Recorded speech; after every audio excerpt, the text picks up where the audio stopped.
மாதம் 1000 ரூபா கொடுத்தாலும் கட்டுப்படி ஆகாது. பொங்கல் காசே கட்டுப்படி ஆகாது. 1000 ரூபாய்க்கு என்ன வாங்க முடியும்? பொங்கல் சாமி வாங்கினோம்னாலே அது 2000 ரூபா வந்துடும். அதை பற்றி எதுவும் வாங்க முடியாது. இது கொடுக்குறதுக்கு இவ்வளோ யோசனை பண்ணுறாங்க. 3 மணிக்கு எந்திரிச்சு வர்றோம். ரொம்ப கஷ்டம். வியாபாரமே இல்லாமல் ரொம்ப தவிக்கிறோம். பொழுதுனைக்கு இருந்தாலும் வியாபாரம் இல்லை. அப்படி கஷ்டப்பட்டுக்கிட்டு இருக்கோம். நாங்களே ரொம்ப தலையிலேருந்து மதுரைக்கு வர்றோம் வியாபாரத்துக்கு. வியாபாரமே இல்லாமல் ரொம்ப கஷ்டப்படுறோம். இப்போ இந்த 1000 ரூபா இல்லை பட்சத்தில் உங்களுக்கு எந்த அளவுக்கு பாதிப்பு இருக்கும்? இந்த 1000 ரூபா இல்லைன்னா ரொம்ப கஷ்டத்தையும் பட்டுக்கிட்டு இருக்கோம். சாப்பாடுக்கு ரொம்ப உழைச்சிட்டே சாப்பிட்டுக்கிட்டு இருக்கோம். அதுவும் இல்லாமல் நாங்கள் இதை பொங்கலுக்கு இந்த 1000 ரூபா வச்சு என்ன பண்ண முடியும்? 1000 ரூபா வச்சு எந்த சாமி வாங்க முடியும்? அவங்க கொடுக்குற வச்சு கொஞ்சம் பதிவு. அது இல்லைன்னா நாங்கள் எப்படி படைக்க முடியும்? எவ்வளோ சலுகைகள்லாம் பண்ணுறாங்க.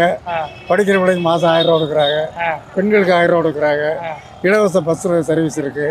இதெல்லாம் இருக்கும்போது ஒரு சின்ன பிரச்சனை. கொடுத்தா வாங்கிக்கிற விட கொடுக்கலன்னா விட்டுற வேண்டியதெல்லாம் இருக்குது. இந்த 1000 ரூபா கொடுக்காதனால இந்த கிராமப்புற மக்கள் பாதிப்பு இருக்குங்கய்யா.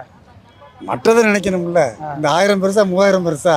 பள்ளிக்கூடத்து பிள்ளைகளுக்கு 1000 ரூபா கொடுக்குறாங்க. பெண்களுக்கு 1000 ரூபா கொடுக்குறாங்க. இலவச பஸ் பாஸ் கொடுக்குறாங்க. அதில் 1000 ரூபா 1500 ரூபா மிச்சமாகுது. அப்படிங்கும்போது அதை பார்க்கணும்ல. இது பெருசா அது பெருசா? அளவு யோசிச்சு பார்க்கணும்ல.